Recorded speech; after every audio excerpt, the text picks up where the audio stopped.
حضرت موسیٰ علیہ السلام ایک قبرستان سے گزرے، دیکھتے ہیں ایک قبر پر اللہ کا بڑا شدید عذاب نازل ہو رہا ہے۔ آپ گزر گئے، چند دن کے بعد دوبارہ گزر ہوا، دیکھتے ہیں اسی قبر پر اللہ کی رحمت کا نزول ہو رہا ہے۔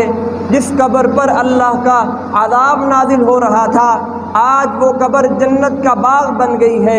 حضرت موسیٰ علیہ السلام بڑے پریشان ہوئے، اللہ سے ہم کلام ہوئے، اے اللہ اس قبر پر چند دن پہلے آپ کا عذاب نازل ہو رہا تھا، اے اللہ آج اس قبر پر آپ کی رحمت کا نزول ہو رہا ہے، یہ قبر جنت کا باغ بن گئی ہے، اللہ اس کی وجہ کیا ہے، ماجرا کیا ہے؟ اللہ کی طرف سے آواز آتی ہے، موسیٰ یہ قبر والے کی بیوی کے بطن میں ایک بچہ تھا، وہ بچہ پیدا ہوا، اس نے چلنا سیکھا، اس نے بولنا سیکھا، اس کی ماں نے اپنے بچے کو دین کی تعلیم حاصل کرنے کے لیے آج کسی دین والے کے پاس چھوڑا ہے۔ اب وہ بچہ اپنے دین والے کے پاس گیا، اس نے اسے بسم اللہ کی تلاوت کروائی ہے، بچے نے بسم اللہ کی تلاوت کی ہے، اس بسم اللہ کی برکت سے میں نے اس باپ کے گناہ معاف کر دیے اور اس کی قبر جنت کا باغ بنا۔